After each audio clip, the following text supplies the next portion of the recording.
आप सभी का स्वागत अभिनंदन ऑफिसर्स एकेडमी के इस लोकप्रिय चैनल पर।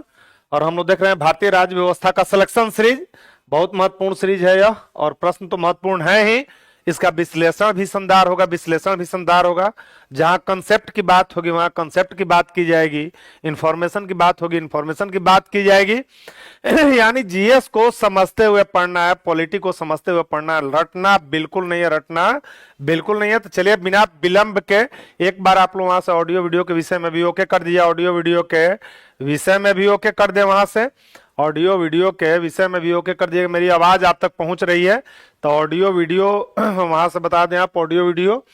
और ये आपके लिए महत्वपूर्ण सूचना यह है कि शिक्षक भर्ती 4.0 में यानी 1 में 2 में 3 में शानदार सफलता के पश्चात जो है 4.0 को भी लॉन्च कर दिया गया है। किसके द्वारा? ऑफिसर्स एकेडमी के द्वारा। यह आपका कांटेक्ट नंबर दिया गया है और यहाँ पर यह बैच प्रारंभ हो चुका है 20/1/2025 से। समय इसका 7 AM से 11:30 AM तक है। और जो है बिल्कुल इस बैच से जुड़कर आप अपनी सफलता को सुनिश्चित करें। तो बिल्कुल एक बार बता दें ऑडियो वीडियो के विषय में, ऑडियो वीडियो के विषय में ओके कर दें आप, ऑडियो वीडियो के विषय में ओके कर दें। सब कुछ फाइन ना? तो लेते हैं पहले प्रश्न को हम लोग, और तब कल हम लोग प्राइम मिनिस्टर देखेंगे। आज भी जो प्रश्न हमारा विधायिका से रिलेटेड है, यानी विधायिका जो सरकार के 3 अंग हैं, सरकार के जो 3 अंग हैं, यानी विधायिका यह कानून का निर्माण करेगी, यानी संसद विधानमंडल में क्या होता है, कानून का निर्माण किया जाता है। क्योंकि भारत में द्विसदनीय व्यवस्था है। भारत में क्या है? संघात्मक शासन स्थापित किया गया है। और संघात्मक शासन व्यवस्था को कहां से लिया गया है? कनाडा से लिया गया है। तो चलिए बिना विलंब के प्रश्नों की श्रृंखला को प्रारंभ करते हैं। लोकसभा राज्यसभा की शक्तियां समान है, लोकसभा और राज्यसभा की शक्तियां समान है राष्ट्रपति के निर्वाचन में, उपराष्ट्रपति के निर्वाचन के संबंध में, कि राष्ट्रपति के विरुद्ध महाभियोग यह जो कि पद से हटाने की प्रक्रिया है, इसके संबंध में उपर्युक्त सभी क्या राइट आंसर हो जाएगा? कमेंट बॉक्स में जाकर इस प्रश्न का सही उत्तर करें कि राज्यसभा लोकसभा जो कि द्विसदनीय व्यवस्था है, यह शक्तियां समान किस संदर्भ में है। तो हम देखते हैं कि राष्ट्रपति का निर्वाचन भी निर्वाचक मंडल के द्वारा किया जाता है। इसमें लोकसभा राज्यसभा के निर्वाचित सदस्य भाग लेते हैं, तो इस संबंध में भी है। उपराष्ट्रपति के निर्वाचन में सभी सदस्य लेते हैं, तो इसमें भी हो जाएगा। और राष्ट्रपति पर महाभियोग भी लाया जाएगा, तो यह किसी भी सदन में लाया जा सकता है, किसी भी सदन में महाभियोग लाया जा सकता है। यह महाभियोग अमेरिका से लिया गया है। कहां से लिया गया है? तो अमेरिका से लिया गया, यूएसए से लिया गया है। एक एक करके हम देखते हैं, कुछ अन्य भी यहाँ पर बहुत 10, 15, 20 क्वेश्चन यहां से बन सकते हैं। एक तो महाभियोग पद से हटाने की प्रक्रिया है, कहां से लिया गया है? यूएसए से लिया गया है। और अनुच्छेद किसमें उल्लेख है? अनुच्छेद 61 में महाभियोग का उल्लेख है। यह पूछा जाएगा कि किस तरह की प्रक्रिया है, तो महाभियोग अर्ध न्यायिक प्रक्रिया है। यह महाभियोग जो है अर्ध न्यायिक प्रक्रिया है। चलिए 7-8 प्रश्न इसी पर देख लीजिए। अर्ध न्यायिक प्रक्रिया है महाभियोग। पूछा गया प्रश्न है कि महाभियोग क्या है, तो यह अर्ध न्यायिक प्रक्रिया है। महाभियोग पूछा जा सकता है कि किस सदन में आएगा, तो यह किसी भी सदन में महाभियोग आ सकता है। महाभियोग किसी भी सदन में आ सकता है, इधर लोकसभा और राज्यसभा, तो किसी भी सदन में इसको पहले लाया जा सकता है, किसी भी सदन में आ सकता है। तो इसमें भी लोकसभा राज्यसभा की समान स्थिति है महाभियोग के संबंध में, किसी भी सदन में आ सकता है। और जिस सदन में आएगा उस सदन के 1/4 सदस्यों का संकल्प भी पारित होना चाहिए, तभी महाभियोग आएगा। तो 1/4 सदस्यों का संकल्प भी जरूरी होता है महाभियोग के लिए। संकल्प भी जिस सदन में आएगा उसका 1/, तो यह बहुत महत्वपूर्ण प्रश्न होगा कि जिस सदन में आएगा उसका जो 1/4 सदस्यों का संकल्प भी जरूरी है। और तब एक सदन से पारित होने के बाद यह कहां पर जाता है? दूसरे सदन में आता है। महाभियोग में विधायक यानी विधानसभा, एक प्रश्न यहां पर और महत्वपूर्ण है कि राष्ट्रपति के निर्वाचक मंडल के भाग अगर पूछ दिया जाए कि हैं, परंतु महाभियोग का नहीं, तो वह हो जाएगा विधानसभा। तो महाभियोग में विधानसभा के सदस्य भाग नहीं लेते हैं। महाभियोग में विधानसभा के सदस्य भाग नहीं लेते हैं। विधानसभा यानी लेजिस्लेटिव असेंबली, इसके सदस्य भाग नहीं लेते हैं महाभियोग में विधानसभा के सदस्य भाग नहीं लेते हैं, सदस्य भाग नहीं लेते हैं, यह भाग नहीं लेंगे। जबकि राष्ट्रपति के निर्वाचक मंडल में है, राष्ट्रपति का निर्वाचन होता है, अप्रत्यक्ष रूप से होता है। और निर्वाचक मंडल को हम लोग देख लेते हैं कि राष्ट्रपति का निर्वाचन निर्वाचक मंडल द्वारा होगा। जो राष्ट्रपति का निर्वाचन होगा तो राष्ट्रपति का निर्वाचन निर्वाचक मंडल के द्वारा होगा। किसके द्वारा होगा? राष्ट्रपति का निर्वाचन अप्रत्यक्ष रूप से होगा, अप्रत्यक्ष रूप से होगा, इनडायरेक्ट होगा। और यह निर्वाचक मंडल द्वारा होगा। किसके द्वारा होगा? निर्वाचक मंडल के द्वारा यह चुनाव संपन्न कराया था, निर्वाचक मंडल के द्वारा। और इसमें संसद के निर्वाचित सदस्य होते हैं। कौन होते हैं? संसद के निर्वाचित सदस्य होते हैं, निर्वाचित सदस्य इसमें होते हैं, भाग लेते हैं। संसद के निर्वाचित सदस्य भाग लेते हैं, इसमें सदस्य भाग लेते हैं, संसद के निर्वाचित सदस्य इसमें भाग लेंगे। राज्य विधानसभाओं के सदस्य भाग लेंगे, राज्य विधानसभाओं के निर्वाचित सदस्य जो है भाग इसमें लेते हैं, विधानसभाओं के निर्वाचित सदस्य भाग लेते हैं, निर्वाचित सदस्य इसमें भाग लेंगे। तो ये निर्वाचक मंडल के भाग हैं कौन? एमएलए। परंतु महाभियोग के भाग ये महाभियोग की प्रक्रिया में भाग नहीं लेते हैं, महाभियोग की प्रक्रिया में भाग नहीं लेते हैं। फिर आइए कि उपराष्ट्रपति का निर्वाचन जो होगा, उपराष्ट्रपति के निर्वाचन में संसद के दोनों सदनों के सभी सदस्य शामिल होते हैं। यानी उपराष्ट्रपति के निर्वाचन की जहां तक बात है तो ये राज्यसभा के पदेन सभापति हैं उपराष्ट्रपति, और इनके निर्वाचक मंडल में संसद के सभी सदस्य के द्वारा इनका निर्वाचन जो होगा, निर्वाचन जो इनका होगा यह भी इनडायरेक्ट होगा, निर्वाचन जो होगा यह भी इनडायरेक्ट होगा। और इसमें संसद के सभी सदस्य शामिल हैं, संसद के सभी सदस्य भाग लेते हैं। यानी जो 12 नामित सदस्य हैं वह भी भाग लेंगे। संसद में 12 जो नामित हैं, हाँ बिल्कुल निर्वाचक मंडल में कन्हैया ठाकुर का आ रहा है, ठीक है। हम यहाँ पर ये विश्लेषण के लिए लिए हैं। राष्ट्रपति में ऑलरेडी बता चुके हैं कि 17वें संविधान संशोधन के द्वारा जो है दिल्ली पुदुचेरी, 17वें संविधान संशोधन के द्वारा संविधान संशोधन किया गया 17वां। तो संविधान संशोधन के द्वारा जो है 2 केंद्र शासित जो ये प्रदेश है, दिल्ली भी केंद्र शासित प्रदेश है, पुदुचेरी भी केंद्र शासित प्रदेश है।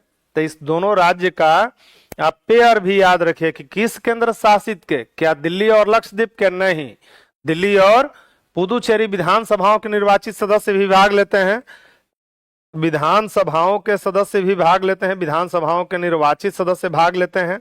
किसके किसके? तो दिल्ली और पुदुचेरी विधानसभाओं के निर्वाचित सदस्य भाग लेते हैं। तो बिल्कुल देखिए कई प्रश्न इससे आपके बनेंगे, कई प्रश्न बनेंगे। उपराष्ट्रपति के निर्वाचक मंडल में कौन होगा?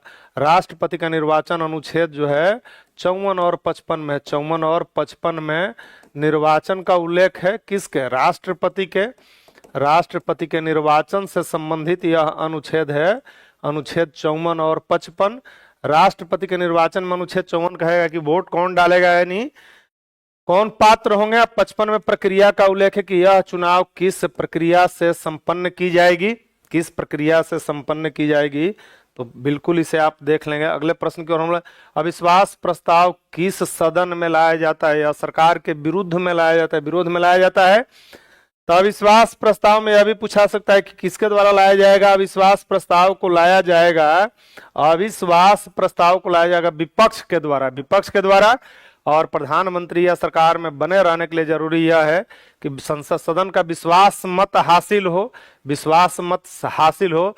तो क्या यह निम्न सदन है कि उच्च सदन है कि किसी भी सदन में इनमें से कोई नहीं? क्या जो है यदि विश्वास प्रस्ताव पारित हो जाता है तो सरकार को हटना पड़ता है।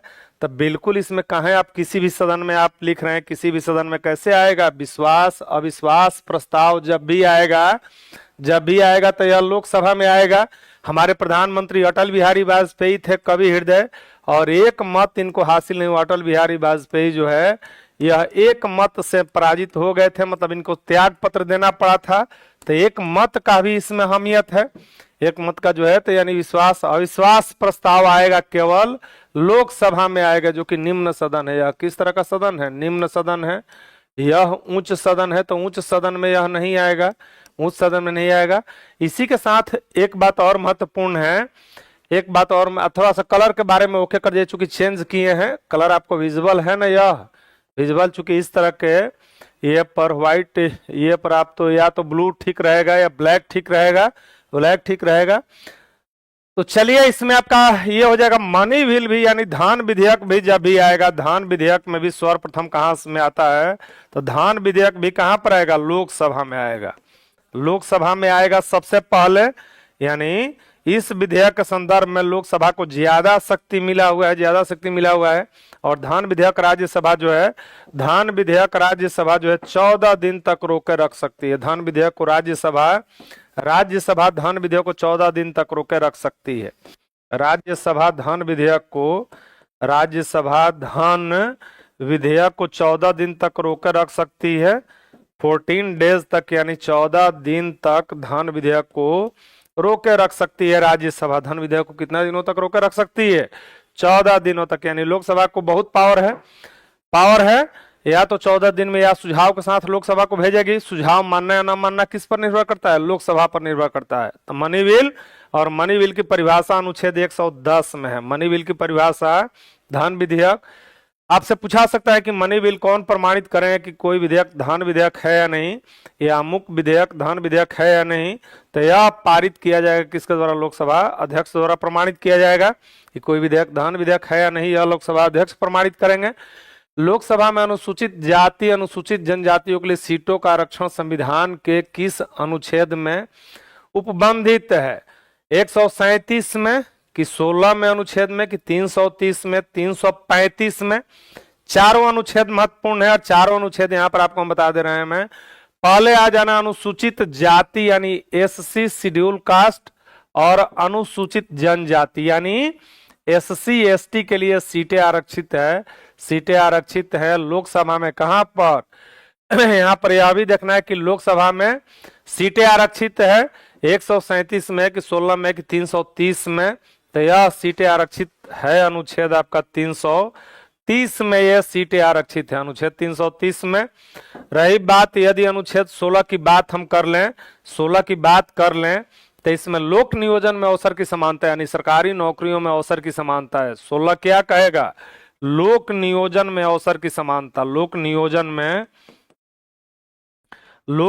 में यानी सरकारी नौकरियों में जो है, लोक नियोजन में अवसर की समानता, अवसर की समानता का इसमें उल्लेख है, समानता का उल्लेख है अनुच्छेद 16 में। यानी सरकारी नौकरियों में अवसर की समानता का उल्लेख है। अनुच्छेद 330 का है कि एससी एसटी को जो है विधानसभा में, क्या पर लोकसभा में। अनुच्छेद 332 भी देख लें, इसी तरह से है। अनुच्छेद 332 में विधानसभा में एससी एसटी को आरक्षण प्रदान किया गया। कहां पर, विधानसभा में एससी एसटी को आरक्षण दिया गया है, एससी एसटी को। यानी संविधान में दुर्बल वर्गों को मुख्य धारा में लाने के लिए प्रावधान का भी उल्लेख है, प्रावधान का उल्लेख किया गया है। तो सीधे यह 332 हो जाएगा, 330 लोकसभा में हो जाएगा और 332 कहां पर हो जाएगा, विधानसभा में हो जाएगा, विधानसभा में हो जाएगा। एक गैप करना है, सब कुछ जो है रटना ही नहीं है। तो लोक नियोजन में अवसर की समानता का उल्लेख है इसमें। लोक नियोजन में 335 की बात की जाए तो यह ऐसा अनुच्छेद है जो कि डीपीएसपी में नहीं है, परंतु यहां से भी राज्य के नीति निर्देशक तत्वों का दर्शन होता है। सुप्रीम कोर्ट का भी यह कहना था, सुप्रीम कोर्ट का भी कहना था। तो इसमें एससी एसटी के जो है लोक नियोजन में जो है, मतलब इनके आरक्षण के दावे को प्रशासन में दक्षता को बनाए हुए स्वीकार करना पड़ेगा। यानी अनुच्छेद 335 आप देख लें कि अनुच्छेद 335 क्या कहेगा। तो एससी एसटी के आरक्षण के दावे को यह कहेगा, एससी एसटी के आरक्षण के दावे को, आरक्षण के जो आरक्षण प्रदान किया गया है, तो आरक्षण के दावे को जो है प्रशासन की दक्षता को बनाए हुए रखने, प्रशासन की दक्षता को बनाए हुए रखने स्वीकार करना पड़ेगा। प्रशासन की दक्षता बनाए रखते हुए स्वीकार करना पड़ेगा, बनाए रखते हुए स्वीकार करना पड़ेगा। और ऐसा अनुच्छेद है जो कि भाग 4 में नहीं है, परंतु यहां से भी राज्य के नीति निर्देशक तत्वों का क्या होता है, दर्शन होता है। तो यह अनुच्छेद 335 भी है, अनुच्छेद 335 भी महत्वपूर्ण है आपका, 335 भी महत्वपूर्ण है। और आपके लिए अनुच्छेद 137 हम आपके लिए छोड़े जा रहे हैं कि 137 भी महत्वपूर्ण अनुच्छेद है, उसमें क्या उल्लिखित है आप यह बताएं। तो चारों अनुच्छेद आपका हो जाएगा, बल्कि अलग भी 137 क्या है यह आपको बताना है, यह आपको बताना है। 16 में लोक नियोजन में अवसर की समानता है, इसमें देख लीजिए कि आरक्षण दिया गया है, और इसमें SC ST के दावे को जो है प्रशासन की दक्षता को बनाए हुए स्वीकार करना पड़ेगा। प्रशासन की दक्षता आपको बताना है कि 137 में क्या है, 37 में क्या है।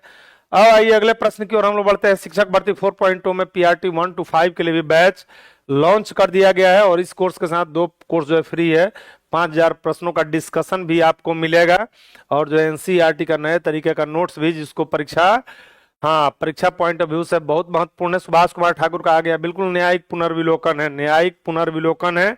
137 को भी आप याद रखिएगा, इसमें न्यायिक पुनर्विलोकन का उल्लेख किया गया है, न्यायिक पुनर्विलोकन का उल्लेख है, न्यायिक पुनर्विलोकन का इसमें उल्लेख किया गया है।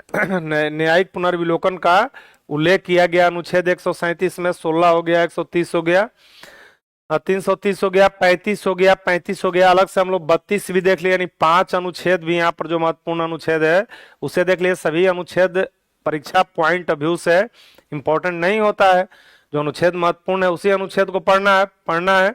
चलिए बढ़ते हैं अगले प्रश्न की ओर हम लोग। अगला प्रश्न हम लोग का है आपके सामने अगला प्रश्न, और यह कि कौन सा राज्य लोकसभा में अनुसूचित जातियों के लिए सर्वाधिक प्रतिनिधित्व निर्वाचित करता है। इसमें राज्य कौन सा हो जाएगा, किसके लिए, अनुसूचित जनजातियों के लिए, अनुसूचित जनजातियों के लिए, यानी हम कहें कि ST के लिए, शेड्यूल्ड ट्राइब के लिए कौन सा जो है, कौन सा राज्य आपका जो है सर्वाधिक प्रतिनिधि निर्वाचित करता है। आंध्र प्रदेश की, बिहार की, मध्य प्रदेश की, महाराष्ट्र, इसमें कौन सा राज्य हो जाएगा। कमेंट बॉक्स में जाकर आपको बताना है कौन सा राज्य इसमें हो जाएगा, कौन सा राज्य हो जाएगा। और ये रीजनिंग के आधार पर भी यह प्रश्न बन जाएगा। चलिए हम आते हैं रीजनिंग के आधार पर आते हैं, इससे रिलेटेड और भी बातें बताएंगे, तो यह राज्य कोई और राज्य नहीं हो जाएगा, बल्कि भारत का राज्य मध्य प्रदेश हो जाएगा। यानी आंसर आपका क्या हो जाएगा, आंसर इसमें C हो जाएगा। यहीं से पूछा सकता है कि किस राज्य में अनुसूचित जनजातियों की सर्वाधिक संख्या है। तो मध्य प्रदेश में अनुसूचित जनजातियों की, मध्य प्रदेश में यानी MP में ST की संख्या सर्वाधिक है। अनुसूचित जनजातियों की, जनजातियों जो दुर्गम इलाके में रहते हैं, पहाड़ों पर रहते हैं, जल जंगल जमीन से इनका गहरा लगाव होता है, तो मध्य प्रदेश में अनुसूचित जनजातियों की सर्वाधिक संख्या है। सर्वाधिक संख्या इनका मध्य प्रदेश में है, सर्वाधिक संख्या है। स्वाभाविक है कि यहां से जाएंगे। पहले ये भारत का एरिया में सबसे बड़ा राज्य हुआ करता था, छत्तीसगढ़ बनने से पहले। अब एरिया में भारत का सर्वाधिक बड़ा राज्य, यानी क्षेत्रफल में भारत का सर्वाधिक बड़ा राज्य है। क्षेत्रफल की दृष्टि से देखें, सबसे बड़ा राज्य भारत का पूछा जाएगा, सबसे बड़ा राज्य कौन सा है, बड़ा राज्य कौन सा है, तो यह राज्य राजस्थान है। यह राज्य कौन सा है, तो राजस्थान है एरिया में। सबसे बड़ा जनसंख्या की दृष्टि से उत्तर प्रदेश सबसे बड़ा है। जनसंख्या की दृष्टि से यदि बात हम करें तो जनसंख्या की दृष्टि से उत्तर प्रदेश सबसे बड़ा राज्य है, सबसे बड़ा राज्य है उत्तर प्रदेश, बड़ा राज्य है। यहाँ पर ST भी सर्वाधिक संख्या में है, SC भी सर्वाधिक संख्या में किस राज्य में है, UP में। ST मध्य प्रदेश में सर्वाधिक, और जो है SC की बात की जाएगी तो यह उत्तर प्रदेश में हो जाएगा, UP में।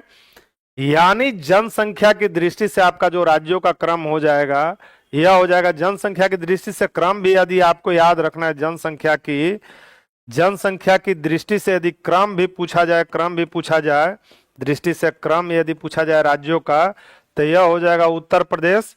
यह कौन सा राज्य हो जाएगा, नंबर 1 पर उत्तर प्रदेश हो जाएगा। नंबर 2 पर आप भी जाकर कमेंट बॉक्स में जाकर बताइए कि नंबर 2 पर क्या हो जाएगा, महाराष्ट्र हो जाएगा, महाराष्ट्र हो जाएगा।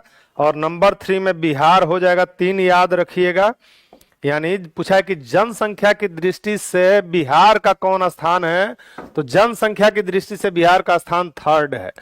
जनसंख्या की दृष्टि से यह सेपरेट प्रश्न ऐसे बन सकता है कि दृष्टि से जो है 3rd स्टेट कौन सा है, तो 3rd स्टेट बिहार है। जनसंख्या की दृष्टि से 3rd स्टेट भारत का कौन सा है, तीसरा राज्य। पहला UP, दूसरा महाराष्ट्र और तीसरा बिहार। हाँ, UP, महाराष्ट्र और बिहार हो गया। उसी तरह से एरिया में देख लीजिएगा, एरिया में आप देख लीजिए, राजस्थान हो जाएगा, राजस्थान हो जाएगा। तो चलिए, राजस्थान सबसे बड़ा राज्य हो जाएगा। भारत की सबसे बड़ी जनजाति भील जनजाति है। भारत की सबसे बड़ी जनजाति यदि पूछा जाए कि भारत की सबसे बड़ी जनजाति कौन सी है, तो भारत की सबसे बड़ी जनजाति भील जनजाति है। भारत की सबसे बड़ी जनजाति जो है भील जनजाति है। भारत की सबसे बड़ी जनजाति भील जनजाति है।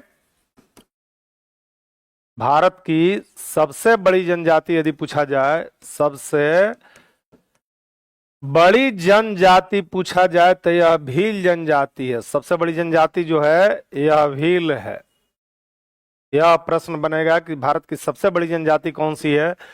प्रतिशत में एसटी का सर्वाधिक संख्या मिजोरम है। प्रतिशत में, यानी संख्या में तो मध्य प्रदेश हो गया। प्रतिशत में सर्वाधिक एसटी जो है किस राज्य में सर्वाधिक जो है एसटी अगर पूछा जाएगा अनुसूचित जनजाति, तो यह राज्य हो जाएगा प्रतिशत में सर्वाधिक एसटी मिजोरम राज्य में हो जाएगा। यह क्या हो जाएगा, भारत का मिजोरम राज्य हो जाएगा, जो कि पूर्वोत्तर का राज्य है। पूर्वोत्तर का राज्य है। संथाल झारखंड की सबसे बड़ी जनजाति है। संथाल जो है झारखंड की सबसे बड़ी जनजाति है। झारखंड की सबसे बड़ी जनजाति है संथाल जनजाति। अगर पूछ दिया कि द्रौपदी मुर्मू किस जनजाति से हैं, द्रौपदी मुर्मू यदि पूछ दिया तो सब 5 स्टार रेटिंग वाला क्वेश्चन है। तो द्रौपदी मुर्मू भी संथाल जनजाति से है। जन्म इनका ओडिशा में हुआ है। ओडिशा में हुआ है और मयूरभंज जिला में, मयूरभंज जिला में। और ये एसटी से बनने वाली पहली राष्ट्रपति हैं। इस जो है एसटी से बनने वाली पहली राष्ट्रपति हैं। आजादी के बाद इनका जन्म हुआ है, यानी ये पहली राष्ट्रपति हैं जिनका जन्म आजादी के बाद हुआ है। यानी इनके पहले जो राष्ट्रपति बने हैं भारत के, उनका जन्म आजादी से पूर्व हुआ है। आजादी से पूर्व हुआ है। ये झारखंड की राज्यपाल भी थी। किस राज्य की राज्यपाल, तो झारखंड की राज्यपाल भी थी। ये झारखंड की राज्यपाल पद को भी सुशोभित कर चुकी थी। तो 4-5 प्रश्न द्रौपदी मुर्मू पर भी आप ध्यान में रखें कि संथाल जनजाति से ही इनका संबंध है। प्रथम नागरिक हैं भारत के भी, ये प्रथम नागरिक हैं, प्रथम नागरिक हैं।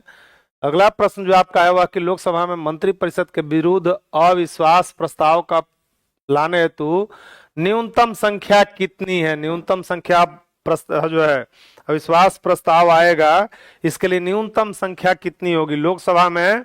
यह अविश्वास प्रस्ताव किसके विरुद्ध आएगा, मंत्रिपरिषद के विरुद्ध आएगा। मंत्रिपरिषद के विरुद्ध ही सब अविश्वास प्रस्ताव को लाया जाएगा जो है। और यह प्रस्ताव अविश्वास प्रस्ताव पारित हो जाएगा तो सरकार का पतन हो जाएगा। तो जब भी आएगा अविश्वास प्रस्ताव कहां पर आएगा, लोकसभा में आएगा। लोकसभा में आएगा। और किसके द्वारा यह आएगा, अविश्वास प्रस्ताव किसके द्वारा लाया जाता है, तो अविश्वास प्रस्ताव जो है, अविश्वास प्रस्ताव जो है विपक्ष के द्वारा आएगा। किसके द्वारा लाया जाएगा, विपक्ष के द्वारा लाएगा। विश्वास मत हासिल करना है तो वह सत्ता पक्ष लाएगा, यानी विश्वास प्रस्ताव जो लाएगा वह सत्ता पक्ष लाएगा। तो उत्तर जिनका भी डी आ रहा है, जो कि मैक्सिमम उत्तर आप सभी का आ रहा है सही, इसमें आंसर क्या हो जाएगा, डी। और विश्वास प्रस्ताव सत्ता पक्ष के द्वारा लाएगा। विश्वास प्रस्ताव जो है यह सत्ता पक्ष लाता है। यह किसके द्वारा आएगा, सत्ता पक्ष के द्वारा आएगा। जो सत्ता में लोग हैं वह क्या करेंगे, विश्वास मत हासिल करेंगे। जैसे पीएम की नियुक्ति कर दी जाएगी राष्ट्रपति के द्वारा, पीएम की नियुक्ति राष्ट्रपति के द्वारा कर दी जाती है। प्रधानमंत्री की यानी पीएम की नियुक्ति जो की जाती है, नियुक्ति की जाती है, पीएम की नियुक्ति यह राष्ट्रपति द्वारा कर दी जाती है। जो दल या गठबंधन सबसे बड़ा होता है, बहुमत प्राप्त करता है, वह अपना नेता चुनता है और उस नेता को पीएम नियुक्त करेंगे कौन, राष्ट्रपति शपथ भी दिला देंगे। और जनरली 1 महीने के अंदर इनको लोकसभा में विश्वास मत भी हासिल करना होगा। जनरली यह भी पूछा सकता है कितने माह में, तो जनरली 1 महीना में, जनरली 1 मंथ याद रखिएगा। 1 माह में इनको 1 माह के अंदर जो है विश्वास मत हासिल करना होता है। विश्वास मत हासिल करना होगा। विश्वास मत कहां पर हासिल करेंगे, किस सदन में। तो आप देखते हैं कि लोकसभा का चुनाव संपन्न होता है, उसमें संख्या बल चाहिए। जो दल या गठबंधन सबसे बड़ा होता है वह अपना नेता चुनेगा और जो है प्रधानमंत्री नियुक्त किया जाएगा किसके द्वारा, राष्ट्रपति के द्वारा। शपथ भी राष्ट्रपति दिला देंगे, शपथ भी राष्ट्रपति दिला देंगे, शपथ भी दिला देंगे। तो विश्वास मत पूछा है कितने माह में, तो 1 माह का समय मिलता है। जनरली कितने महीने का, 1 महीने का, यह भी विकल्प बनेगा आपका। तो आप देख सकते हैं कि यह प्रश्न अलग बन सकता है, यह विश्वास मत कौन लाएगा अलग बन सकता है। इनकी नियुक्ति किसके द्वारा होती है, राष्ट्रपति के द्वारा। एक अनुच्छेद भी देख लीजिए, 74(1) कहेगा कि राष्ट्रपति की सहायता के लिए, 74 का 1 कहेगा, 74 का 1 कहेगा, अनुच्छेद 74 का 1 यह कहेगा कि राष्ट्रपति की सहायता के लिए एक मंत्री परिषद होता है। राष्ट्रपति के सहायता के लिए एक मंत्री परिषद होता है। सहायता के लिए क्या होगा, सहायता के लिए एक मंत्री परिषद होता है, मंत्री परिषद होता है, जो कि प्रधानमंत्री के नेतृत्व में कार्य करता है। यानी राष्ट्रपति अपने अधीनस्थ अधिकारियों के माध्यम से क्या करते हैं, प्रशासन को चलाते हैं अपने अधीनस्थ अधिकारियों के माध्यम से। बढ़ते हैं अगले प्रश्न की ओर। अगला प्रश्न नंबर क्या, प्रथम लोकसभा की पहली बैठक कब हुई थी। लोकसभा की पहली बैठक स्टैटिक क्वेश्चन में भी आता है। लोकसभा जो कि लोकसभा की पहली बैठक, पहला तो पहला ही महत्वपूर्ण होता है, पहला तो पहला महत्वपूर्ण है ही। और इसमें हम जो है बढ़िया क्वेश्चन जो पूछा जाएगा, तो अनुच्छेद 74(1) भी आपका महत्वपूर्ण, यानी 6-7 अनुच्छेद भी अभी तक जो महत्वपूर्ण है वह देख चुके हैं आप। तो पहली बैठक होगी लोकसभा की, लोकसभा की, इसका जो है आंसर करें क्या हो जाएगा। पहली बैठक जो होगी लोकसभा की वह कब होगी, पहली बैठक जो संपन्न होगी वह कब पहली बैठक संपन्न होगी। और यह बैठक जो है आप सभी का, इसमें मिक्स उत्तर आ रहा है, मिक्स उत्तर आ रहा है कि लोकसभा की पहली बैठक होगी, यह बैठक होगी 13 मई 1952 को। तो जिनका भी 13 मई 1952 आ रहा है, 52 आ रहा है, उनका आंसर करेक्ट है, करेक्ट आंसर है, करेक्ट आंसर है। 13 मई 1952 को पहली बैठक होगी, पहली बैठक होगी। यानी लोकसभा के चुनाव को आम चुनाव कहा जाता है। लोकसभा के चुनाव को क्या कहा जाता है, लोकसभा चुनाव को, लोकसभा चुनाव को जो है, चुनाव को जो है आम चुनाव कहा जाता है, आम चुनाव कहा जाता है, जनरल इलेक्शन कहा जाता है। यह फर्स्ट पास्ट द पोस्ट के आधार पर होता है। और मत देने का अधिकार किस तरह का अधिकार है, तब विधिक अधिकार। आपसे पूछा सकता है कि मत देने का अधिकार है, देने का अधिकार है, कानूनी अधिकार है कि मौलिक अधिकार है, कि किस तरह का अधिकार है। तो मत देने का अधिकार जो है विधिक अधिकार है, स्टैच्यूटरी राइट है। अधिकार जो है मत देने का अधिकार विधिक अधिकार है। विधिक अधिकार को याद रखिएगा कि मत देने का अधिकार किस तरह का अधिकार है। और भारत में वयस्क मताधिकार प्रदान किया गया, यानी यह चुनाव किस आधार पर होता है, वयस्क मताधिकार के आधार पर होता है, वयस्क मताधिकार के आधार पर होता है। यानी एक क्षेत्र से एक चुनाव की व्यवस्था की गई है वयस्क मताधिकार के आधार पर। और ये वयस्क कितने वर्ष के पुरुष महिला होंगे, 18 वर्ष के। पहले 21 वर्ष था, जिसे 61वें संविधान संशोधन के द्वारा जो है 18 वर्ष कर दिया गया था। वयस्क मताधिकार के आधार पर होगा। अब बताइए किस अनुच्छेद में मत देने का अधिकार जो है, वोट डालने का अधिकार जो है, देने का जो है अनुच्छेद कौन सा है, मत देने का जो है अनुच्छेद कौन सा है जिसमें मताधिकार प्रदान की गई है, किस अनुच्छेद के तहत, अनुच्छेद के तहत जो है मताधिकार प्रदान किया गया है, मताधिकार प्रदान किया गया। आपको बताना है कि किस अनुच्छेद के तहत मताधिकार। और राष्ट्रीय मतदाता दिवस मनाया था 25 जनवरी को। राष्ट्रीय मतदाता दिवस, राष्ट्रीय मतदाता दिवस आपसे पूछ लिया जाए, इस सभी स्टैटिक क्वेश्चन में भी आ जाएगा, तो 25 जनवरी हो जाएगा। 25 जनवरी को राष्ट्रीय मतदाता दिवस मनाया जाता है। तो बिल्कुल इसमें कुछ लोग का 324 आ रहा है, सही उत्तर नहीं होगा। अनुच्छेद 326 में मताधिकार प्रदान किया गया। तो जिनका भी अनुच्छेद 326 आ रहा है उनका सही उत्तर हो जाएगा। और यह लोकसभा का चुनाव होता है किस आधार पर होता है, तो लोकसभा का चुनाव जो होगा वह चुनाव होगा जो है फर्स्ट पास्ट द पोस्ट के आधार पर। यह चुनाव किस आधार पर होता है, तो यह चुनाव होगा फर्स्ट पास्ट द पोस्ट के आधार पर। लोकसभा का चुनाव जो है, लोकसभा का चुनाव फर्स्ट पास्ट द पोस्ट के आधार पर होता है, फर्स्ट पास्ट द पोस्ट के आधार पर होता है। फर्स्ट पास्ट द पोस्ट के आधार पर होता है लोकसभा का चुनाव। पूछा है कि यह कहां से लिया गया, तो ब्रिटेन से लिया गया है। कहां से लिया गया? यूके से लिया गया। फर्स्ट पास्ट द पोस्ट पद्धति को यूके से लिया गया है। और इसमें यह होता है कि इसका तात्पर्य यह है, तात्पर्य यानी मीनिंग इसका यह है, तात्पर्य यह है कि यह जो है सर्वाधिक मत पाने वाला व्यक्ति चुनाव में विजयी होता है। सर्वाधिक मत पाने वाला व्यक्ति जो है, जो सर्वाधिक मत लाएगा, तो सर्वाधिक मत जो है जीत का आधार बनता है, जीत का आधार बनेगा। जो भी एक वोट ही अधिक क्यों नहीं आ रहा है, आधार बनेगा। सर्वाधिक मत जो है एक वोट ही अधिक क्यों नहीं हो, वह व्यक्ति क्या हो जाएगा? विजयी घोषित कर जाएगा। एक मत भी अधिक प्राप्त करने वाला उम्मीदवार, यानी अन्य उम्मीदवारों से एक मत भी अधिक प्राप्त करने वाला उम्मीदवार जो है विजयी घोषित होगा। करने वाला उम्मीदवार जो है विजयी घोषित किया जाएगा। इसको उम्मीदवार को विजयी घोषित किया जाएगा,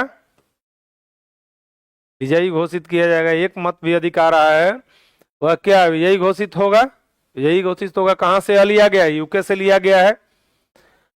राष्ट्रपति का चुनाव फर्स्ट पास्ट द पोस्ट के आधार पर नहीं होता, बल्कि वह निर्वाचक मंडल के द्वारा होता है, अप्रत्यक्ष रूप से होता है। तुलनात्मक रूप से भी ध्यान रखिएगा कि वह चुनाव कैसे होगा।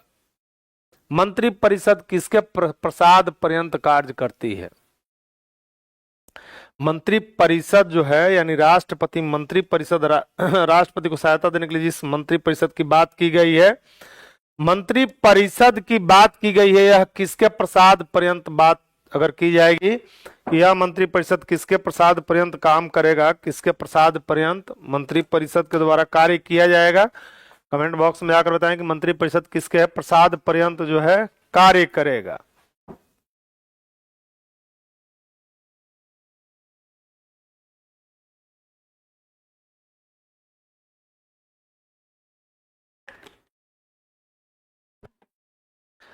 तो बिल्कुल इसमें आपका आंसर जो हो जाएगा,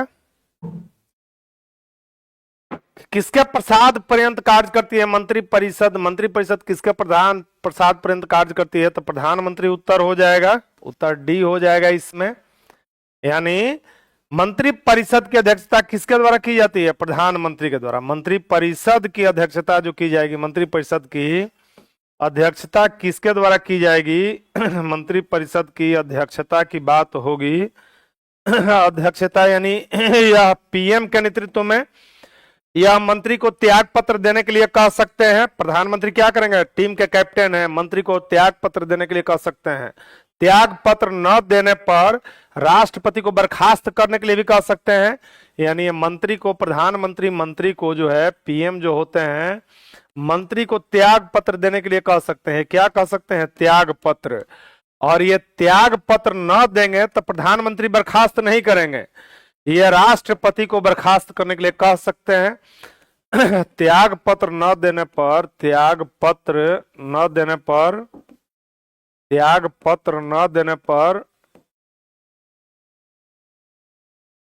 राष्ट्रपति को उस मंत्री को बर्खास्त करने के लिए कह सकते हैं। त्याग पत्र न देने पर राष्ट्रपति को बर्खास्त करने के लिए कह सकते हैं, बर्खास्त करने के लिए। यानी मंत्री की नियुक्ति की जाएगी। मंत्री की नियुक्ति किसके द्वारा की जाएगी? नियुक्ति की जाएगी, नियुक्ति की जाएगी राष्ट्रपति के द्वारा। नियुक्ति यह कौन करेगा? तो राष्ट्रपति करेंगे। कौन मंत्री बनेगा? यह भी प्रधानमंत्री, यानी प्रधानमंत्री के परामर्श पर। किसके परामर्श पर? पीएम के परामर्श पर। राष्ट्रपति द्वारा किया जाएगा, पीएम के परामर्श पर किया जाएगा, प्रधानमंत्री के परामर्श पर किया जाएगा।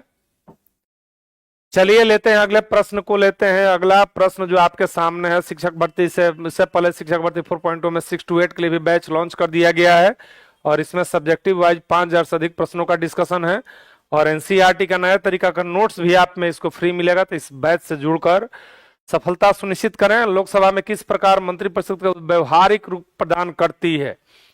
किस प्रकार मंत्री परिषद के उत्तरदायित्व को व्यवहारिक रूप प्रदान करती है? लोकसभा मंत्री परिषद के जो है विरुद्ध अविश्वास का प्रस्ताव पारित कर मंत्रिपरिषद के किसी सदस्य द्वारा प्रस्तुत विधेयक, प्रस्ताव या विधेयक को अस्वीकार कर मंत्रिपरिषद किसी पेश की गई जो है धन की मांग को अस्वीकार कर। उपरोक्त सभी क्या हो जाएगा, क्या हो जाएगा क्वेश्चन नंबर 8 का सही आंसर क्या हो जाएगा, सही आंसर क्या हो जाएगा जो है सभी आंसर क्या हो जाएगा कि उत्तरदायित्व को व्यवहारिक रूप प्रदान करेगी, व्यवहारिक रूप प्रदान करेगी, व्यवहारिक रूप प्रदान करेगी। तो इसमें ऑल हो जाएगा, सभी हो जाएगा, ठीक करेक्ट उत्तर हो जाएगा इसमें कि मंत्रिपरिषद के अविश्वास प्रस्ताव पारित कर किसी भी सदस्य द्वारा किसी प्रस्ताव विधेयक को स्वीकार कर सकती है। मंत्रिपरिषद मंत्री द्वारा पेश की गई जो है मांग को स्वीकार कर सकती है। तो सभी जो है डी विकल्प इसमें करेक्ट उत्तर हो जाएगा, डी विकल्प करेक्ट उत्तर हो जाएगा। लोकसभा के सुरक्षित निर्वाचन क्षेत्र किस वर्ग के लिए नहीं है? सुरक्षित निर्वाचन क्षेत्र जो होता है लोकसभा के लिए किस वर्ग के लिए नहीं है? अनुसूचित जाति के लिए कि अनुसूचित जनजाति के लिए, पिछड़ा वर्ग के लिए, इनमें से कोई नहीं। आपका उत्तर देखना चाहेंगे। इस तरह का डिस्कशन इसी सेशन में हम लिए हैं, इसी में लिए हैं। तो आप जाएं कमेंट बॉक्स में जाकर जो है कमेंट बॉक्स में जाकर बताएं कि लोकसभा के सुरक्षित निर्वाचन क्षेत्र किस वर्ग के लिए नहीं है। किस बार आपका उत्तर आना शुरू हो गया, करेक्ट उत्तर है यह। और पिछड़ा वर्ग आयोग यानी ओबीसी के लिए, ओबीसी के लिए इनको है, लोकसभा में इनको आरक्षण दिया गया है। तो सुरक्षित सीट भी होगा, यानी उस सीट से एससी एसटी भी जो इनके लिए होगा तो वहीं चुनाव लड़ेंगे। तो लोकसभा में अनुच्छेद 330 को याद रखिएगा। अनुच्छेद कौन सा है? 330 है। 330 में एससी एसटी को आरक्षण दिया गया है, एससी एसटी को आरक्षण दिया गया है। तो अनुच्छेद की बात हो जाएगी तो इनको दिया गया है एससी एसटी को आरक्षण, ओबीसी को नहीं दिया गया है। तो उत्तर आपका हो जाएगा करेक्ट उत्तर, जिनका भी सी उत्तर आ रहा है यह सही हो जाएगा। सी उत्तर जिनका आ रहा है। विधानसभा में हम बात किए कि विधानसभा में एससी एसटी को दिया गया है, विधानसभा में एससी एसटी को आरक्षण दिया गया अनुच्छेद 332 में। अनुच्छेद 332 को याद रखिएगा, विधानसभा में दिया गया है। अभी यहां से पूछा जा सकता है कि अभी तक कितने पिछड़े वर्ग आयोग का गठन किया गया है। आंसर करें 1 2 3 4 5 में आंसर करें कि अभी तक कितने पिछड़े वर्ग आयोग का गठन किया गया है। अभी तक कितने पिछड़े वर्ग आयोग का गठन किया गया है, कितने ओबीसी मतलब पिछड़े वर्ग आयोग का गठन किया गया है, पिछड़े वर्ग आयोग का गठन किया गया है। आयोग का गठन आपसे पूछ दिया जाए, इंपॉर्टेंट है, बहुत बहुत इंपॉर्टेंट है। टीआरई 3.0 में भी पूछा गया था इससे प्रश्न जो है। बिल्कुल 2 पिछड़ा वर्ग आयोग गठित किया गया है, 2 पिछड़ा वर्ग आयोग गठित किया गया। तो आंसर क्या हो जाएगा? 2 आंसर हो जाएगा। और पहला पिछड़ा वर्ग आयोग था, इसका अध्यक्ष पूछा जाएगा तो यह काका कालेलकर के नेतृत्व में, काका कालेलकर के नेतृत्व में, काका कालेलकर के नेतृत्व में जो है प्रथम पिछड़ा वर्ग आयोग का गठन किया गया। प्रथम पिछड़ा वर्ग आयोग का गठन किया गया, पिछड़ा वर्ग आयोग का गठन किया गया 1953 में। प्रथम पिछड़ा वर्ग आयोग का गठन किया गया। और द्वितीय पिछड़ा वर्ग आयोग जो गठित किया गया मंडल आयोग, बिल्कुल मंडल कमीशन का गठन किया गया। दूसरा जो पिछड़ा वर्ग आयोग था वह मंडल कमीशन था। दूसरा पिछड़ा वर्ग आयोग जो था वह मंडल कमीशन था। दूसरा पिछड़ा वर्ग आयोग जो है, पिछड़ा वर्ग आयोग जो गठित किया गया वह बीपी मंडल के अध्यक्षता में पिछड़ा वर्ग आयोग गठित किया गया। आयोग का गठन किया गया बीपी मंडल की अध्यक्षता में। बीपी मंडल, पूरा नाम बताइए बीपी मंडल का क्या है? बिहार की भूमि से ही इनका जो है यह है। और इसी मंडल कमीशन के सिफारिश पर, मंडल कमीशन के सिफारिश पर ओबीसी के लिए 27% आरक्षण दिया गया। ओबीसी के लिए कितना प्रतिशत आरक्षण दिया गया? 27% आरक्षण जो है, सरकारी नौकरी में 27% आरक्षण प्रदान किया गया। मामला न्यायालय में गया, यहां से भी यह प्रश्न रहेगा। टीआरई 3.0 में था कि जो है किस मामले में सुप्रीम कोर्ट ने इसे वैध ठहराया था, मामला न्यायालय में चुनौती दी जाएगी। उस वाद या मुकदमे का नाम आपको बताना है। किस वाद में जो है, किस वाद में सुप्रीम कोर्ट ने इसे उचित ठहराया, वाद मतलब मुकदमा होता है कि इस वाद में सुप्रीम कोर्ट के द्वारा इसको न्यायोचित ठहराया गया, सुप्रीम कोर्ट द्वारा न्यायोचित ठहराया जाएगा। उस वाद मुकदमे को बताइए। 3.0 का भी प्रीवियस ईयर आया हुआ क्वेश्चन है, देखते हैं कि जो है आंसर आपका क्या हाँ, इंदिरा साहनी वाद में राजेश रंजन का सही उत्तर आया, इंदिरा साहनी वाद। राजेश रंजन जी सही उत्तर कर रहे हैं। ठीक है, इंदिरा साहनी वाद में राजेश रंजन कहीं आया, वह वाद है इंदिरा साहनी वाद में। इंदिरा साहनी वाद में वाद मतलब मुकदमा होता है, इंदिरा साहनी वाद में उचित ठहरा है। तो इस तरह से चीजों को आपको पढ़ना है। पूछा सकता है कि मंडल कमीशन ने कितना प्रतिशत आरक्षण का सुझाव दिया ओबीसी के लिए? 27%। प्रधानमंत्री कौन थे? तो उस समय प्रधानमंत्री विश्वनाथ प्रताप सिंह थे। प्रधानमंत्री का अगर नाम पूछ लिया जाए तो इस समय प्रधानमंत्री थे विश्वनाथ प्रताप सिंह। विश्वनाथ प्रताप सिंह भारत के प्रधानमंत्री हुआ करते थे। विश्वनाथ प्रताप सिंह ये प्रधानमंत्री से बनने से पहले उत्तर प्रदेश के मुख्यमंत्री पद को भी सुशोभित कर चुके थे। इनके बारे में कहा था कि राजा नहीं फकीर है, देश का तकदीर है। ठीक है, बीपी सिंह, बिल्कुल बीपी सिंह जो है, वीपी सिंह संक्षेप में ज्यादा लोकप्रिय वीपी सिंह सरकार ने यह जो है मंडल कमीशन को लागू करने का क्या किया? निर्णय किया। अगला प्रश्न हम लोग देखते हैं। अगला प्रश्न जो है यह है कि भारतीय संविधान के अनुसार संविधान संशोधन विधेयक संसद के किस सदन में पेश किया जा सकता है? संविधान संशोधन विधेयक की बात हो रही है कि संविधान संशोधन विधेयक जो है, संविधान संशोधन विधेयक जो है संसद के किस सदन में? उच्च सदन यानी राज्यसभा, निम्न सदन यानी लोकसभा में किस सदन में आएगा? कि दोनों ऊपरी और निचले सदन में एक साथ, ये दोनों सदन हो गया, ऊपरी और निचली सदन जो है, दोनों ऊपरी और निचले अलग से जो है क्या हो जाएगा? सही आंसर क्या हो जाएगा इसका? तो दोनों सदन, ऊपरी सदन निचली सदन में संविधान संशोधन लाया जा सकता है। आंसर आपका सी करेक्ट उत्तर हो जाएगा। भारत के राष्ट्रपति की अनुशंसा पर लोकसभा भंग कर सकते हैं। भारत जो है लोकसभा को भंग किया जा सकता है। किसके रिकमेंडेशन पर भंग किया जाएगा? राज्यसभा की चुनाव आयोग की, भारत के मुख्य न्यायाधीश की मंत्री परिषद। किसके चुनाव पर जो है? राज्यसभा के चुनाव आयोग के मुख्य न्यायाधीश, संक्षेप में चीफ जस्टिस ऑफ इंडिया हो जाएंगे। यह काउंसिल ऑफ मिनिस्टर, ये ECI election commission of India, यह राज्यसभा जो कि राज्यों का राज्य परिषद के नाम से भी जाना जाता है, राज्य परिषद के नाम से भी जाना जाता है। तो भंग कर सकते हैं किसके परामर्श से? तो यह भंग कर सकते हैं मंत्री परिषद के परामर्श से। और यह किसके नेतृत्व में काम करता है? तो प्रधानमंत्री के नेतृत्व में। नेतृत्व किसका होगा? प्रधानमंत्री। और जो है लोकसभा को भंग कर दिया जाएगा, भंग कर दिया है तो फिर से चुनाव होगा। क्या होता है? चुनाव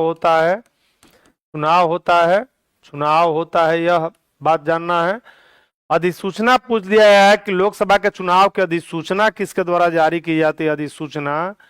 तो अधिसूचना जारी की जाएगी किसके द्वारा? राष्ट्रपति द्वारा। तो विघटन भी करेंगे, अधिसूचना भी जारी करेंगे। चुनाव का प्रक्रिया शुरू होती है विघटन से ही, आचार संहिता लग जाता है विघटन जो है। तो यह अधिसूचना जारी करने का राष्ट्रपति, कितने चरण में चुनाव होंगे, कितने चरण में चुनाव संपन्न कराया जाएगा? तो यह निर्णय होगा ईसीआई का निर्णय होगा कितने चरण में चुनाव संपन्न होंगे। यह इलेक्शन कमीशन ऑफ इंडिया जो कि क्या है? संवैधानिक निकाय है। यह एक संवैधानिक निकाय है। अनुच्छेद 324 से 329 में इसका उल्लेख किया गया है। यानी स्वतंत्र और निष्पक्ष चुनाव हो सके, भयमुक्त वातावरण में चुनाव हो सके, यह काम कौन संपन्न कराएगा? यानी निर्देशन, अधीक्षण आदि काम किसके द्वारा किया जाएगा? चुनाव आयोग के द्वारा संपन्न किया जाएगा। पूरी तरह से गेंद उसके पाले में होता है, अगला प्रश्न यह है आपका कि पश्चिम बंगाल में कुल संसदीय सीट कितना है जी? 42 है कि 2 है, 14 है, 40 है? संसदीय सीटें लोकसभा के लिए पूछा जा रहा है कि लोकसभा की कितनी सीटें हैं? वेस्ट बंगाल में महत्वपूर्ण राज्य है, सरकार बनने में इसकी भी भूमिका। मध्य प्रदेश है, उत्तर प्रदेश है। कहा था कि उत्तर प्रदेश से दिल्ली का रास्ता तय होता है, यानी सर्वाधिक सीटें 80 सीटें कहां पर, यूपी में। बिहार से 40 सीटें, बिहार से 40 सीटें। संयुक्त बिहार से जब झारखंड नहीं बचा था तो 54 सीटें हुआ करती थी, 54 सीटें हुआ करती थी। तो यह सीट कितना है, 42 है, 42 है। पहले बिहार की यानी संयुक्त बिहार जब झारखंड अलग से नहीं हुआ था तो संयुक्त बिहार से कितनी सीटें थी, संयुक्त बिहार से तो यह 54 सीट हुआ करती थी। विभाजन हो गया, झारखंड अलग राज्य बन गया तो झारखंड में 14 सीट चला गया। बिहार में कितनी सीटें हैं, तो बिहार में 40 हैं। बिहार में कितनी है, 40 सीटें हैं। यूपी सर्वाधिक 80, यूपी में कितनी सीटें हैं, 80 सीटें हैं। महाराष्ट्र में 48 है, महाराष्ट्र में 48 है। आपको याद रखना है, बताइए तमिलनाडु में कितनी है, तमिलनाडु में लोकसभा की कितनी सीटें हैं तमिलनाडु में, कमेंट बॉक्स में जाकर बताइए तमिलनाडु में कितनी सीटें हैं। शिक्षक भर्ती 4.0 क्लास 9 10th के लिए भी बैच प्रारंभ कर दिया गया है।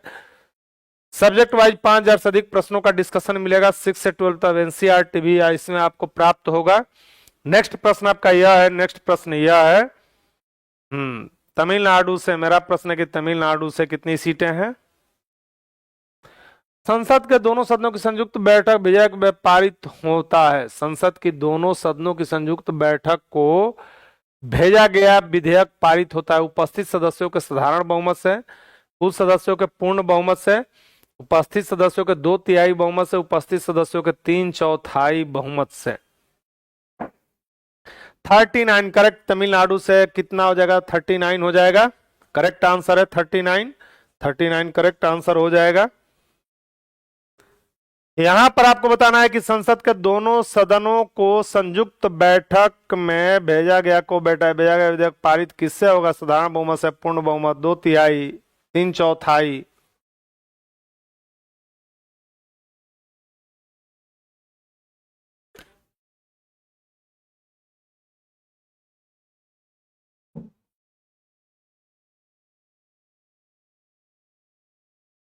तो यह पारित होगा साधारण बहुमत से।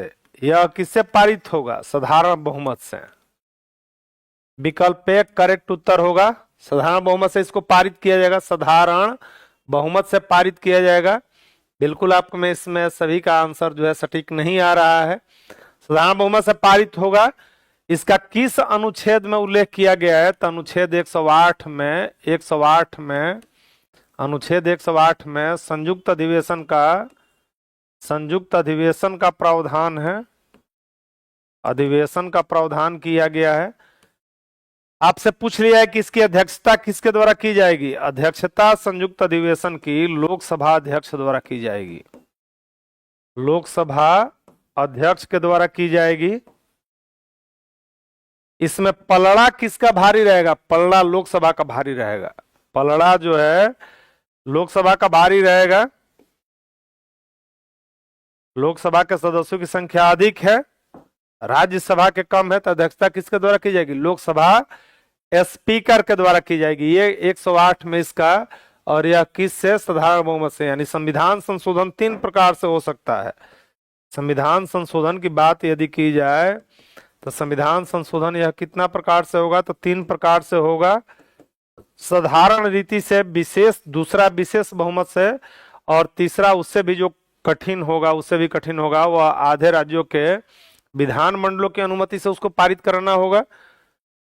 अगला प्रश्न आपका है कि भारतीय संसद के परिप्रेक्ष्य में शून्यकाल किसे कहते हैं, संसदीय कार्यवाही के पूर्वार्ध का समय, प्रश्नकाल के तुरंत बाद का समय, प्रश्नकाल के पहले का समय, संसदीय कार्यवाही के उत्तरार्ध का समय। शून्यकाल जो है, शून्यकाल जो होता है वह होता है प्रश्नकाल के तुरंत बाद का समय कि प्रश्नकाल के पहले का समय संसदीय कार्यवाही के। तो इसमें आपका आ जाएगा, बिल्कुल उत्तर सही हो जाएगा, प्रश्नकाल के तुरंत बाद का समय क्या होता है, शून्यकाल होता है, शून्यकाल होता है। अगला प्रश्न है, शून्यकाल कब शुरू की गई, इसका यह पूछा जा सकता है। 0 आवर, इसको अंग्रेजी में कहते हैं 0 आवर, शुरू किया गया किस वर्ष शुरू किया गया, 62 में, 71 में, 64 में, 63 में, 63 में। ईयर बताना है आपको कि शून्यकाल प्रारंभ किया गया, शून्यकाल को प्रारंभ किया गया, और यह प्रारंभ किया 1962 में, इसको 62 में प्रारंभ किया गया शून्यकाल को। उत्तर आपका हो जाएगा इसमें एक करेक्ट उत्तर हो जाएगा, एक करेक्ट उत्तर हो जाएगा। शून्यकाल को प्रारंभ किया गया 1962 में, 62 में प्रारंभ किया गया 1962 में शून्यकाल, 0 आवर को। हाँ हाँ, इसी संदर्भ से हमको एक प्रश्न याद करना था कि 42 में भी भारत छोड़ो जो क्विट इंडिया मूवमेंट हुआ था 1942 में, इसके दमन के लिए ऑपरेशन 0 आवर चलाया गया था। 42 में आंदोलन को दमन करने के लिए, आंदोलन को दमन करने के लिए ऑपरेशन 0 आवर चलाया गया था। ऑपरेशन 0 आवर चलाया गया था, 0 आवर चलाया गया। स्वतः स्फूर्त आंदोलन था, यह स्वतः स्फूर्त आंदोलन था। आजादी की अंतिम लड़ाई लड़ी गई। भारतीय संविधान के अनुसार धन संबंधी विधेयक सर्वप्रथम आएगा, यानी धन विधेयक आएगा, हम लोग देख चुके हैं राज्यसभा में, मंत्री परिषद में, किसी भी लोकसभा में सबसे पहले कहां पर आएगा? लोकसभा में। और यह आएगा राष्ट्रपति के पूर्व अनुमति से। किसके द्वारा आएगा? राष्ट्रपति के पूर्व अनुमति से इसको लाया जाएगा, पूर्व अनुमति से धन विधेयक को। जब भी आएगा ये लोकसभा में आएगा, जब भी सबसे पहले आएगा कहां पर? लोकसभा में। तो केंद्र के लिए है। राज्य के संदर्भ में हुआ कि विधानसभा में? सबसे पहले राज्य में पूछेगा तो उत्तर आपका होगा लोकसभा या विधानसभा में। अगर मान कि लोकसभा विकल्प में नहीं है, विधानसभा है, कि धन विधेयक सबसे पहले कहां पर आएगा? तो विधानसभा में आएगा। और यहां जब आएगा तो किसके पूर्व अनुमति से आएगा? राज्यपाल के पूर्व अनुमति से, राज्यपाल के पूर्व अनुमति से इसको लाया जाएगा। वहां पर आएगा तो राष्ट्रपति के पूर्व अनुमति से आएगा, वहां पर आएगा तो राष्ट्रपति के पूर्व अनुमति से आएगा। प्रथम लोकसभा गठन हुआ था और यह गठन हुआ था 1952 में। राइट आंसर सी हो जाएगा। 1951 में चुनाव प्रारंभ हुआ, 1951 के अंत में 52 में चुनाव संपन्न हुआ। पहले अध्यक्ष थे गणेश वासुदेव मावलंकर, अध्यक्ष थे गणेश वासुदेव मावलंकर, वासुदेव मावलंकर ये लोकसभा के पहले अध्यक्ष थे, गणेश वासुदेव मावलंकर। निम्नलिखित में से किस गतिरोध को दूर के लिए लोकसभा राज्यसभा की संयुक्त बैठक सामान्य विधेयक के संदर्भ में विनियोग विधेयक, संवैधानिक संशोधन विधेयक, धन विधेयक की संयुक्त बैठक हो सकती है? तो सामान्य विधेयक के संदर्भ में। ये दोनों सदन द्वारा अलग अलग पारित होगा, दोनों सदन द्वारा जो है अलग अलग पारित करना होगा, इससे अलग अलग सामान्य विधेयक के संदर्भ में होगा। अगला प्रश्न है, इससे पहले महत्वपूर्ण की जो है रिजल्ट इतना अधिक जो है मुस्कुराते हुए चले, हजारों हजार की संख्या में है जिन्होंने अपनी सफलता को पाया है। कौन सा विधेयक केवल लोकसभा में ही पेश किया जा सकता है? धन विधेयक केवल लोकसभा में पेश किया जाएगा। तो इसी के साथ यह सेशन आपका यहीं पर विराम लेता है। मिलते हैं हम लोग अगले सेशन में। और विधायिका आपका कंप्लीट हो गया। टॉपिक वाइज आप ही लोग का तो टॉपिक वाइज चल रहा है, ठीक है ना? कुछ कंसेप्ट पर बातें बन रही है ना, कैसा आपको सेशन लग रहा है? निश्चित रूप से अपना सुझाव दीजिएगा। आप ही के सुझाव पर इस श्रृंखला को जो है प्रारंभ किया गया। केवल एमसीक्यू भी आप लोग को देखें तो क्लास न करने का मलाल नहीं रहेगा, क्योंकि कंसेप्ट पर हम लोग बातें देख रहे हैं। किसी किसी प्रश्न में हम लोग 20-20 क्वेश्चन तक भी ले रहे हैं।